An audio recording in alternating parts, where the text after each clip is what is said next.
Daniel Byers, Jamie, making his way to the cage finally. 20 minutes later, here he comes. 20 years of age at 5'11", 135, a wrestler and a kickboxer at 0-1 from Flagstaff. We talked about the Palencia fight, and you know, he did take a lot of shots from Jose Palencia in that fight, and he was able to go the distance. So we know he's tough. He wasn't able to get a lot going offensively against the great wrestler in Palencia. Clayton can wrestle. That's one thing about Clayton Carpenter. So Byers is going to have to watch out there. Trains under Jimmy Dana and Cole Mercer and Greg Harrison at Northern Arizona Mixed Martial Arts. And, you know, you talk to the kid. He's a really good kid. Found out about the team on campus one day and just decided, hey, I want to go train with these guys.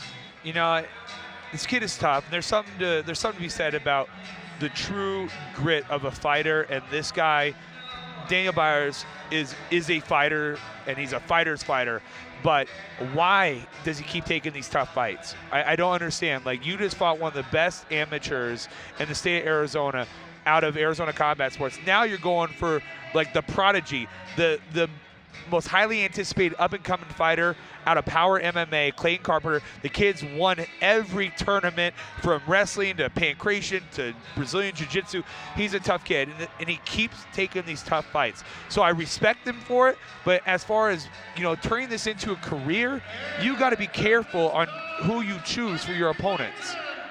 No question. He said he was proud of himself for how he did against Palencia, and I thought he put up a good fight. Said he wouldn't be here without his gym or his coaches. As you look at Daniel Byers there, getting ready to face another tough, very young fighter in Clayton Carpenter, who started off his career very well.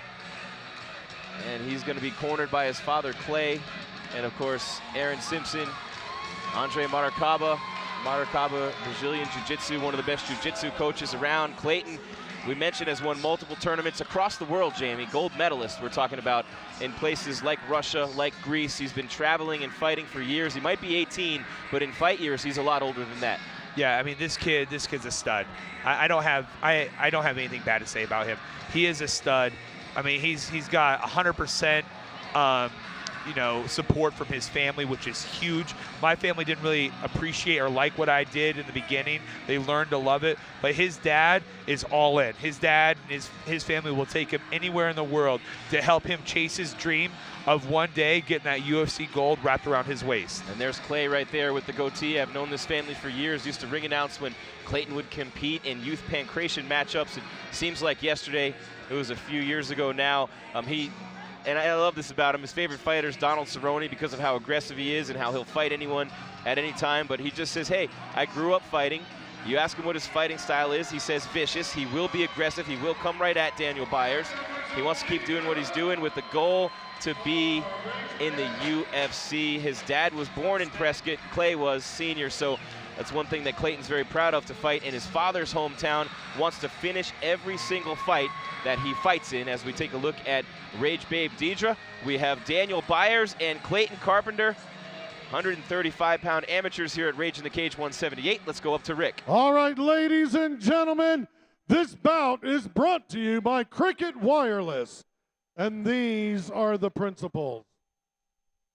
On my left, wearing black trunks with white trim, fighting out of the blue corner, he is 5'11" tall, 135 pounds. Coming to us from Flagstaff, Arizona, he fights out of Northern Arizona MMA. Still looking for his first win in the cage. Please welcome Daniel Byers.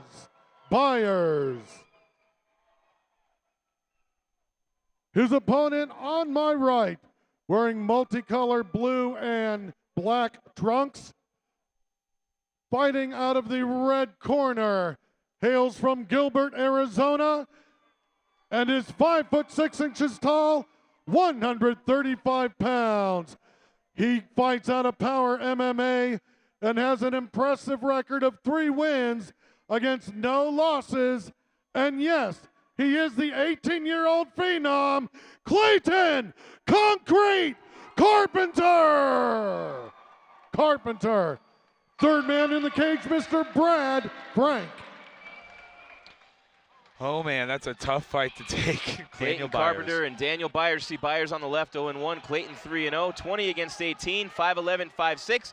both at 135. Clayton, very good wrestler, jiu-jitsu fighter, Muay Thai. He can do it all, very versatile. Part of those new breed of fighters, Jamie, that we like to talk about, who come up training everything and didn't start with just one discipline.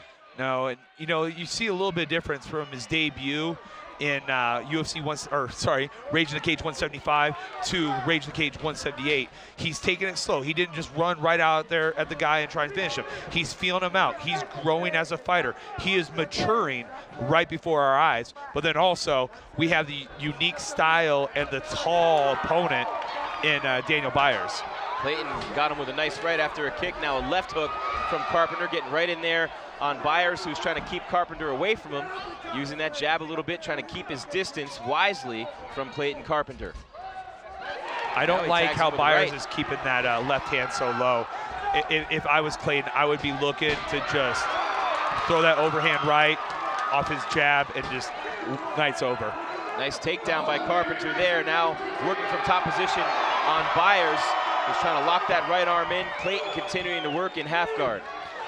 He's not in half guard. He's actually in side mount position, but this is where you don't want to be. Now he's in, Daniel Byers is able to get back to half guard. This is where you don't want to be with a power MMA guy. You do not want them on top of you. This is what they do. They get on top and they beat you up.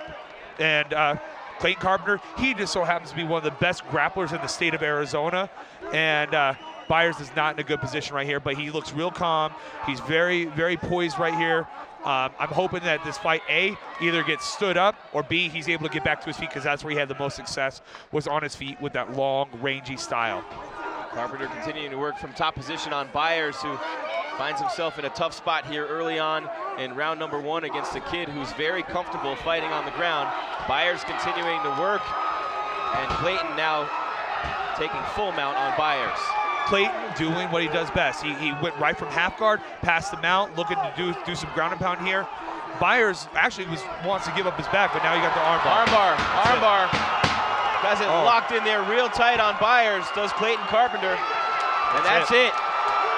Clayton Carpenter got that arm bar locked in, and there was no way Byers was getting out.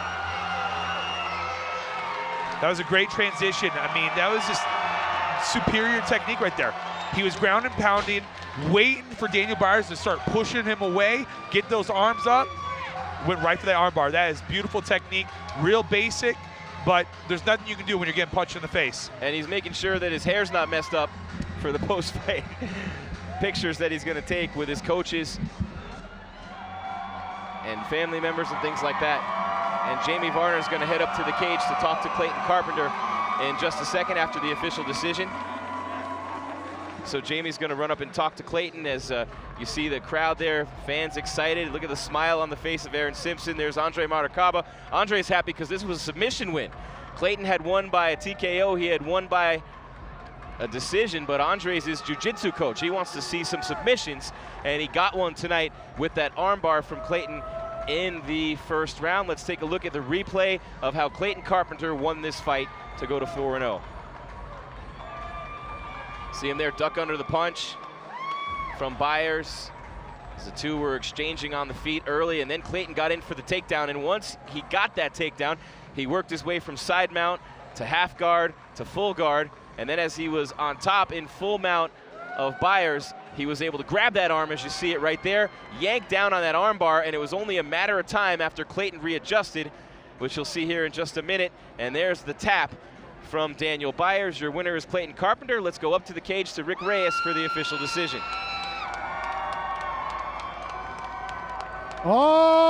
Ladies and gentlemen, for the official time.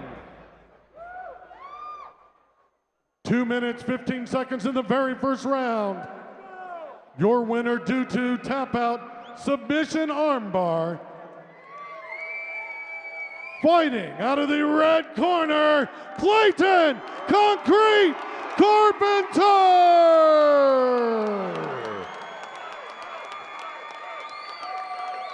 All right, ladies and gentlemen, now a word from Jamie Varner! I don't know if this is working. Oh, it is. Yeah, there we go. Oh, Clayton. All right, so I've been a big fan of yours for a long time. I've known you for a long time.